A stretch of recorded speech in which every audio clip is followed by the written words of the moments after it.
Je boude! Julie, elle a dit que le sapin, il resterait une semaine de plus. Et puis, au final, elle l'a enlevé. Donc, comme je suis triste, décor dégueulasse. Et puis, j'ai eu la flemme de mettre en place la lumière correctement. Donc, t'auras des images de merde. Tu sais quel jour on est aujourd'hui où je tourne? Bah non, tu sais pas. C'est le Blue Monday, le jour le plus triste de l'année. Entre le pass vaccinal qui a été voté et l'absence de sapin, je sais pas quel est le pire dans un pays comme la France. La liberté, l'égalité, on s'en branle un peu depuis quelques temps, mais la fraternité, le côté joyeux et tout, c'était important.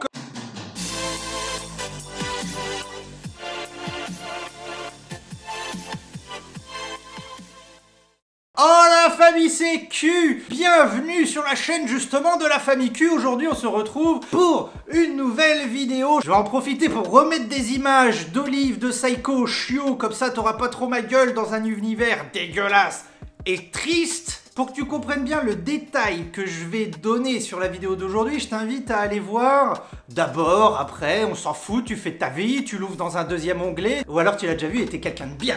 Ma vidéo de rediffusion d'un live où on avait pris plus d'une heure pour parler des premières nuits du chiot. Pour moi, les petits obstacles que tu passes avec ton chiot, quand t'accueilles un chiot, j'appelle ça des boss, c'est comme dans un jeu vidéo. Et pour moi, le premier boss quand t'accueilles un chiot, ce sont les premières nuits. La première nuit, forcément, c'est le premier truc compliqué que tu vas vivre quand t'accueilles un chiot. La première nuit qui peut se transformer en les premières nuits si jamais il y a des soucis. Le deuxième boss, c'est les mordiments. Mais c'est pas le sujet de la vidéo d'aujourd'hui. Donc justement, les premières nuits. J'avais sorti une première vidéo à l'époque. Bon, j'étais un peu cul serré, tu vois, donc le contenu, il était pas ouf. J'ai fait un live d'1 heure sur le sujet, j'en ai fait une rediffusion où j'étais un peu plus complet. Mais encore une fois, je parlais de choses, je dirais classiques, mes conseils de base, le fait de faire dormir le chiot dans son endroit de dodo classique, ou alors l'autre possibilité, rapprocher le chiot de ta chambre pour ensuite l'éloigner petit à petit. Aujourd'hui, je vais te donner un conseil supplémentaire si jamais c'est la merde, que le chiot il chiale pendant 8 heures d'affilée, pendant 3 nuits d'affilée, où là c'est pas possible, c'est pas tenable. Je préfère tout simplement que toi,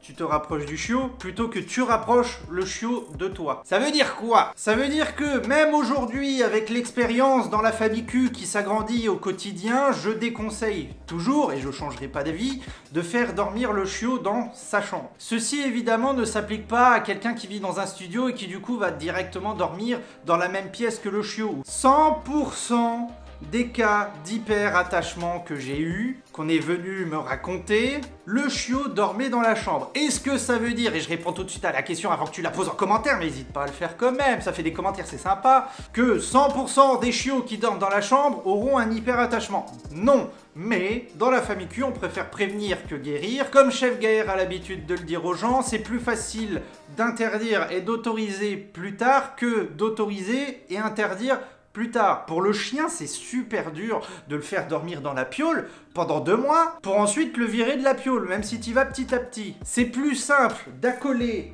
l'endroit de dodo contre la chambre, genre je suis en train de pointer ça depuis le départ parce que derrière il y a la chambre, donc c'est plus simple de foutre ça à la place par exemple de la petite table là. Ceci est une table de 50 cm qui peut s'allonger pour atteindre 2,60 m, ce qui revient presque à une taille officielle pour faire un beer pong, mais qui est somme toute tout à fait correct pour accueillir de la famille. Donc je préfère que tu foutes ta cage, ton parc, le palier, tout le bordel contre la chambre, contre la porte, pour que le chiot soit près de toi, plutôt que le foutre dedans et puis derrière pouvoir développer des soucis plus tard. C'est vraiment pour cette raison principale que je déconseille de foutre le chiot dans la chambre, alors que par exemple quand je vais déconseiller de foutre le chiot sur le canapé, ça n'a rien à voir. Là on arrive sur les mordiments, sur l'excitation.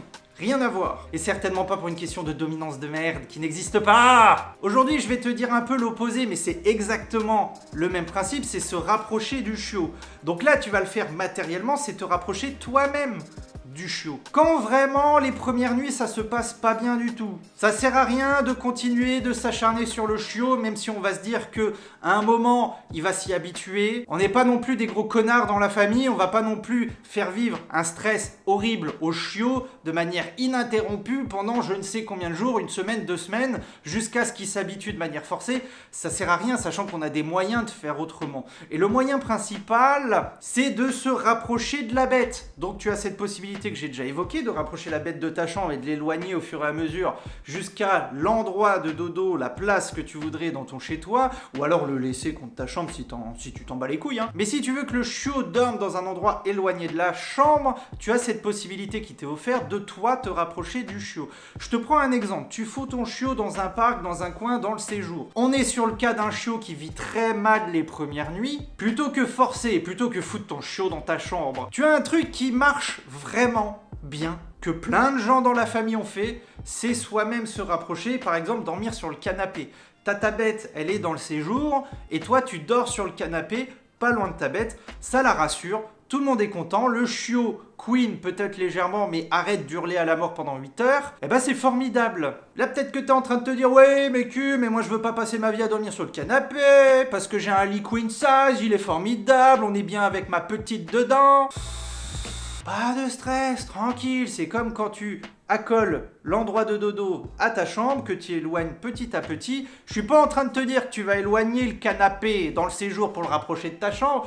Non, je suis en train de te dire que, tranquille, tu vas pouvoir te barrer du canapé. Au début, tu passes 2-3 nuits dans le canapé. Au bout d'un moment, tu y restes 1 heure ou 2. Le chiot, il s'endort. Tu te barres dans la chambre. Comme ça, tu y vas progressivement. Est-ce que tu comprends bien? Et là, c'est le moment où tu me réponds en commentaire. Oui, Q, je comprends parfaitement. Non, Q, je ne comprends pas. Peux-tu donner des détails supplémentaires? Et puis, je peux pas te répondre en vidéo parce que c'est pré-tourné. Donc, c'est pas grave, ça fait des commentaires.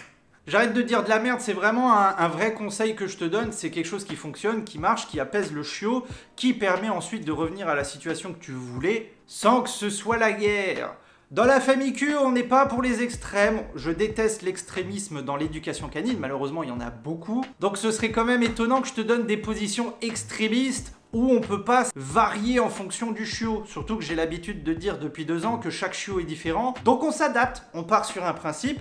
Si ça fonctionne pas trop, on tortille le principe et avec le temps, à la longue, à force, tout passe, tout rentre dans l'ordre. Mais forcément, c'est toi le maître, donc c'est à toi de gérer le pâté, tu vois. Maintenant, juste 2 remarques. Ceci, évidemment, ne s'applique pas à quelqu'un qui vit dans un studio et qui, du coup, va directement dormir dans la même pièce que le chiot, ou quelqu'un qui est en caravane, dans une yourte, j'en sais foutrement rien.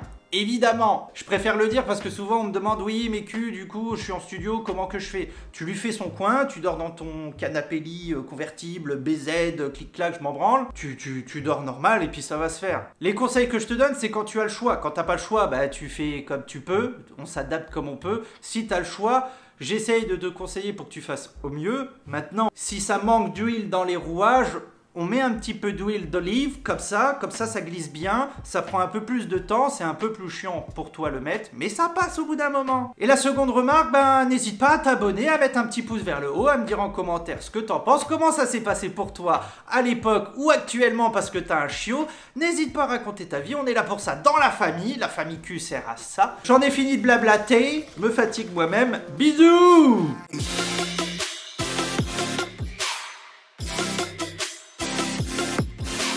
Puis forcément, le chat, il faut qu'il chie dans la litière quand je fais la vidéo, mais ça c'est normal.